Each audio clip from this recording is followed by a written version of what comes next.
Hello lover friends, welcome back to a new vlog. Guys, I haven't seen Max in 2 months. Guess where I am? You can probably see it in the title. We're here in Lisbon. Max came to Lisbon, when was it, last year? 2 years ago. 2 years ago. And he was obsessed with the city and really wanted to show me, and we were in Europe and we were like, you know what, let's go. I have never been to Portugal, so I was like really excited to come here and see and like explore the city. So I thought today I'm just gonna take you with in a little day in the life and then do a little Q&A at the end as well. It is currently 12 p.m. We woke up at like 11. We're still kind of in our jet lag, so we're gonna grab some lunch. Are you hungry? Yeah, starting. Same.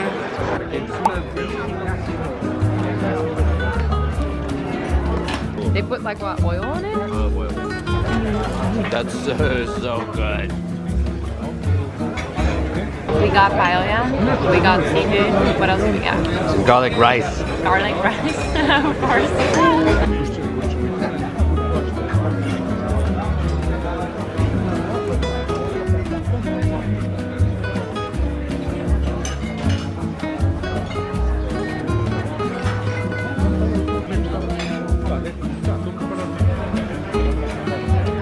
It's really good.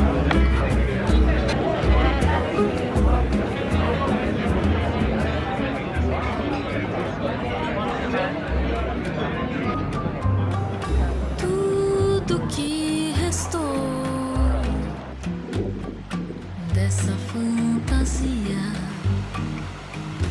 foi sentimento e a fotografia, tudo que ficou.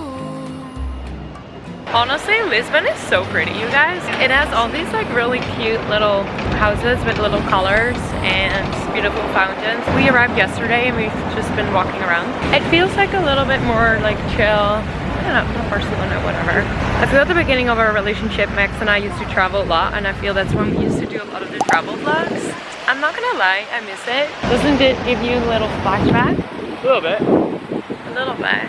We're actually here at a place called Komomba. I hope I pronounced that well. They're actually a Nekohama partner of ours, and they have some really amazing specialty drinks here, so we're just gonna grab something. I also really like these. I always get these in the US. They are like CBD drinks. Wow. This is the garden. Ooh. Look at the garden. Matcha garden, and this is a butterfly drink. It looks so pretty. Butterfly, kiwi, grape, what else is that? Magnesium water. Is it really simple or do we do? Wow, I would have never put kiwi in my drink. I like that. Like jasmine. Okay, we came to our second Kobamba location. We're actually doing a last minute little pop-up tomorrow. This is a matcha chocolate. Dubai matcha chocolate. Dubai chocolate. Guys, it's actually insane. It is 100% delicious. 100%.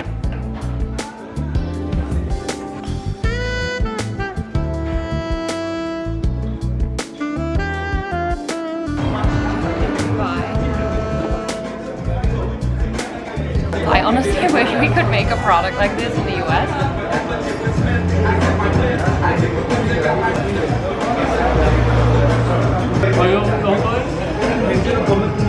So good. Oh my god.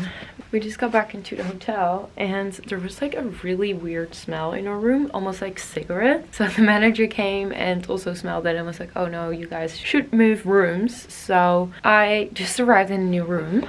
The view is honestly really stunning. I mean, look at this. It's almost like sunset time. So yeah, I was kind of like ready to like really veg out, go to the spa and stuff, but we're gonna do a little change. Max is literally the best. He is packing up our suitcases while I film this little Q&A. I wanted to do a Q&A because I feel we haven't really had a lot of personal and like updates and things like that.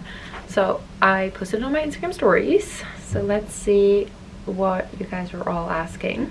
Okay, I feel this is kind of like a good first start, and I see this question a lot. Do you want to stay in LA or move? So Max and I have really kind of been up in the air about this. I touched base on this a little bit, like what was it, 6 months ago maybe, where we were kind of planning and thinking of leaving LA, and New York kind of came in the mix, and Amsterdam kind of came in the mix. I think where we're at right now is that we like LA, but we don't like love it, and would love to have a little bit of space. Like, I don't think this will be a place where we would really like raise kids. I'm literally just answering the first question, babe. Do you want to stay in LA or move? I don't think it's a matter of moving. It's we're always traveling so much, so it'd be nice to have like I guess a second home base that's a little bit more. I think you're really gravitating going to Japan, which honestly, guys, I would be so down for. Like, I freaking love Japan. I feel we have, again, such good community there. It is on the other side of the world, and it feels like it, so we just logistically have to figure some stuff out. Yeah, do you like this room? It's huge. Yeah, it's great. It's Yeah. Alrighty, next one. Who is or are your style icons? Ooh, that's a good question. I am obsessed with Rosie Huntington's style. She is a model. I feel she is so elegant, wears a lot of beautiful neutrals, always just looks like so expensive and top notch and just like so classic. I really like her style, and actually I would love to follow a little bit more like style accounts and stuff, so if you guys have any people, let me know. How do you train during the different phases of your periods? Okay, I have a little bit my thoughts on the whole cycle syncing, because there is not really a lot of science behind cycle syncing and the fact that you should be doing yoga and Pilates and walking while you're on your period, and you should be doing high intensity workouts in different types of phases. I think you really need to learn how to tune in with your body and actually listen to your body, because something that I have personally experienced as well, like sometimes I am on my period and I have so much energy, I feel totally fine and I can do weightlifting. And if you feel okay on your period, you totally can do weightlifting, you can totally do workouts. But if you feel so exhausted and tired, it's also important to listen with your body. Let's say you are in your ovulation phase and you are actually not feeling energized and you don't have a lot of energy because maybe you're stressed at work or you haven't had a lot of sleep. I think it's really important to tune in with your body of like, hey, what does your body actually need, rather than just basing it on the cycle. Now, I do think getting an understanding of your cycle is important, and taking that in consideration is important, because it just gives you some extra information of like, okay, maybe this is the reason I'm feeling really tired. I sometimes feel totally fine in my period and sometimes I feel extremely exhausted, but when I feel extremely exhausted, I will go always for more gentle movement like Pilates and more walking and stuff. And then when I do feel more energized, obviously more like strength training and like harder Pilates, power Pilates, I would say. But it's not that I'm fully like cycle syncing and like scheduling it that way, if that makes sense. Let's see. Ooh, what are you planning for Soul Sync Body in Europe? Do you have any details yet? Yes, I actually wanted to address this as well, because I am staying the rest of the month in Europe here. So much fun. And one of the big reasons is because we're doing a big Euro tour, hosting different Pilates events around cities. We're going to be in London, we're going to be in Paris, Geneva, Munich, maybe a few other cities. I'm going to put a link down below where we have an event page on our website, and you can also follow our Instagram and sign up for the newsletter so you get all the information, because the tickets, obviously these are like smaller intimate events. We will be doing a workout and we have time to like connect with the community, which is honestly one of my favorite parts. I don't know, it's really what gives me inspiration on a daily basis. All the dates are in, which month are we in? Why am I confused? In June. So the Euro tour is happening in June, so make sure to check it out, and I would love to meet a lot of you because we're in Europe now. So much fun. Okay, any tips on how to regulate your nervous system along with anxiety and stress? I love this question because it's honestly something that I have really dived into a little bit more. I think I have kind of a lower tolerance for stress, if that makes sense, and I feel anxious like pretty quickly, which is interesting because I feel growing up I didn't really have that, and for some reason for me, like later in life it kind of came, and I don't know if that's more also the pressure of more responsibility and also running your own business and all of that. But I think I have really been looking into a lot of somatic work and I have been truly enjoying it. And there are a couple tools that, I don't know, just almost looks like little silly exercises, but they truly do so much for me to put my body back in the present moment and actually regulate my body and my mind. In order for you to change your mental state, you need to change your physical state. And I think stress is something that all starts often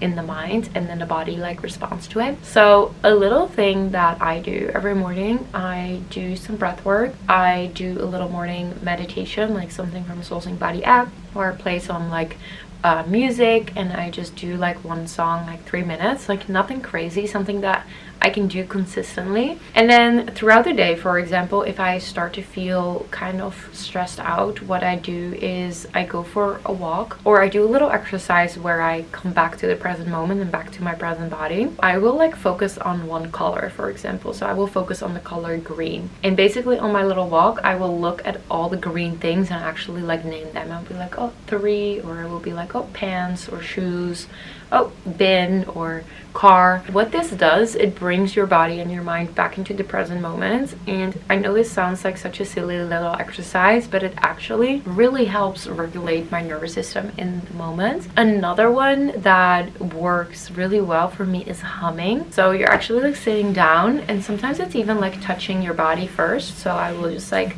kind of like touch my arms, like touch my body. It's again like coming back to the present moment, and then I will be like and by making that sound, you are coming back to the present moment, and I'm actually releasing a lot of anxiety and stress. And I know these like exercises look so silly, but it has really helped for me. So I hope this can kind of help any one of you as well. Okay, do you get stressed sometimes to eat properly? Do you feel guilty depending on what you eat? It's a little bit of a tricky question, I would say. I think way back when, I definitely felt more stressed out on properly what to eat, because I just feel there's so much information out there, especially around nutrition. And I think, you know, coming from the fashion world, that is a very extreme environment. I think I've really became so much more intuitive with myself, and I eat everything in balance. I just really try to make sure to eat enough protein, carbs and fat, and just whole foods in general, honestly. But I do think like educating yourself is one of the best tools that you can do for yourself. There is so much information out there. There is so much science out there. There is contradicting science out there. So many different experts who have different opinions, and I completely understand that can be so confusing, because I have totally been there. And I think starting to understand like what nutrition labels actually mean, like how much protein, how much carbs you actually need. I've never been into calorie counting, and like I don't really track my macros, but learning about the macros I think is a great tool. It's worked for me because I actually started to understand that like, hey, I need to incorporate more healthy fats here, or hey, this is high protein, this is not so much high protein, because the whole avocado toast with 2 eggs, that is definitely not enough protein in the morning for us anymore. Sorry guys, my camera died. It's getting a little dark outside right now, but I'm gonna go into the next question, and that is how to love yourself when you're feeling worthless and behind in life.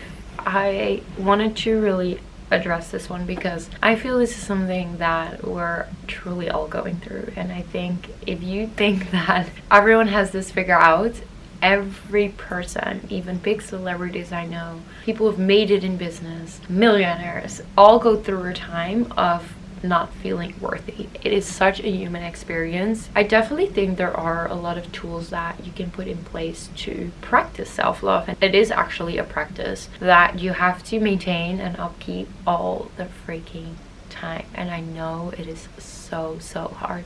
I touched base a little bit earlier about how your physical state changes your mental states, and I think even loving yourself and feeling worthy, it's all in our heads and just about the stories that we tell ourselves. I truly believe that changing your state is so important. So the daily ritual that you incorporate in your life, whether that is movement, practicing gratitude, taking care of your body, taking care of your mind, is truly like going to nurture you, and it's going to nurture yourself. I also think that you have to reprogram your brain and really be so conscious and so aware of the stories that you're telling yourself. If you are already saying, you can see this out loud sometimes, I am not good at X, Y, and Z.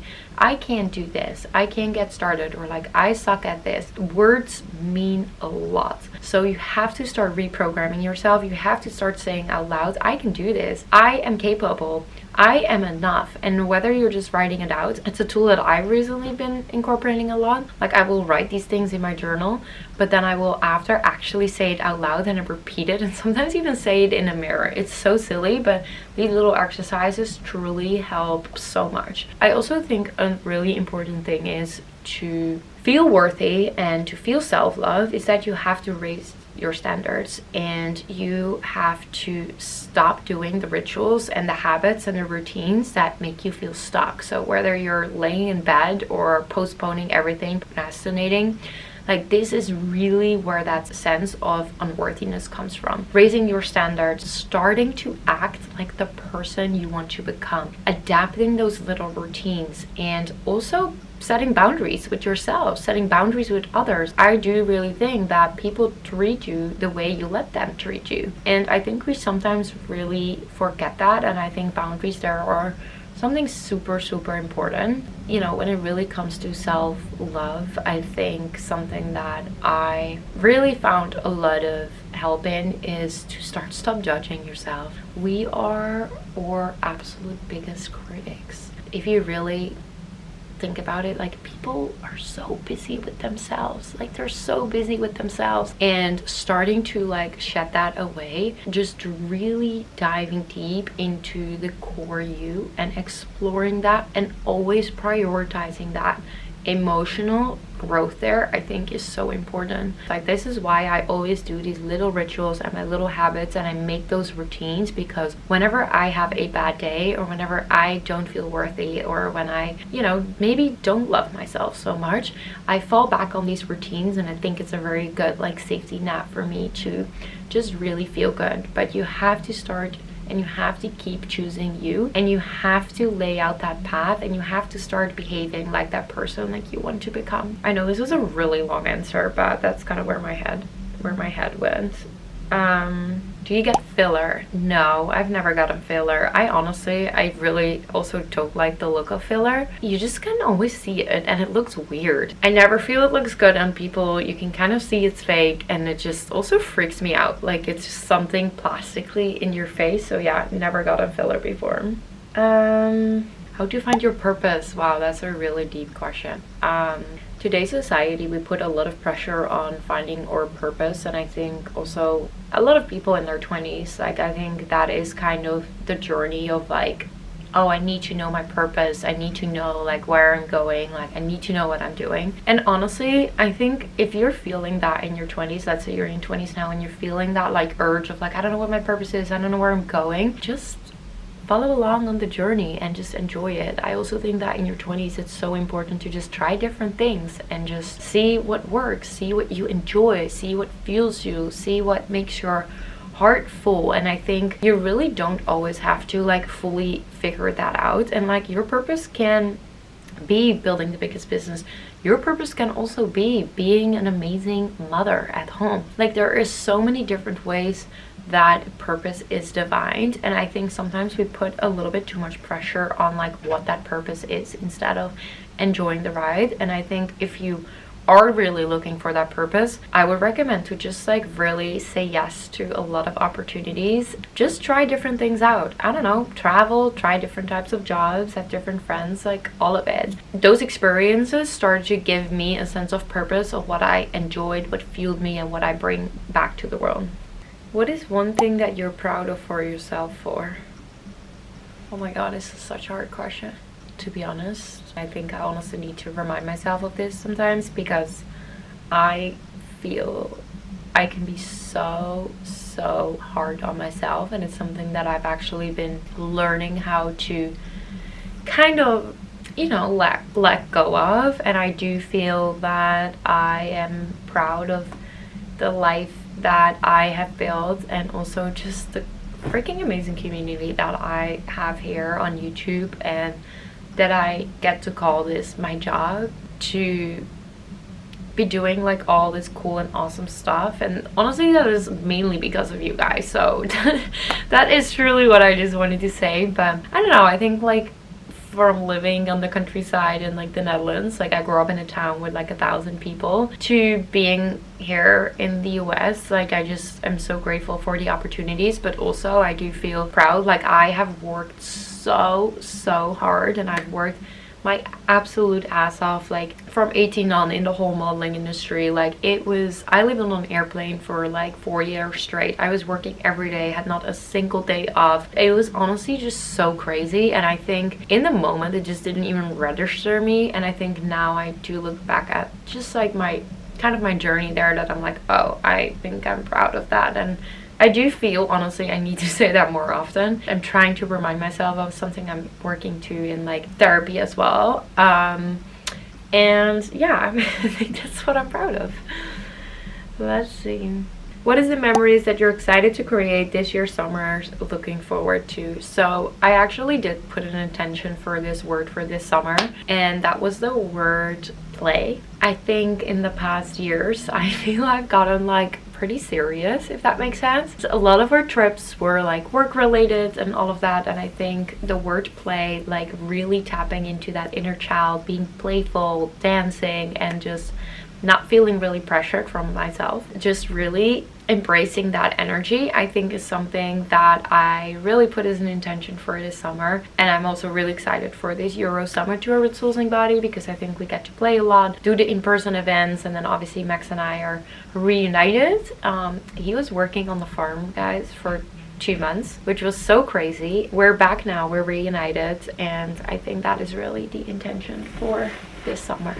Anyway, that was a lot of talking. I think Max is here. We're gonna go grab some food because I am starving. I hope you enjoyed today's video. I know it was like a little smaller vlog. I'm actually excited. Next week I'm gonna be sharing like a meal prep video. I know a lot of you asked that. I actually filmed that back in LA, but it took a little longer to edit. But we'll be there next week, so make sure to subscribe to the channel, and I will see you very soon.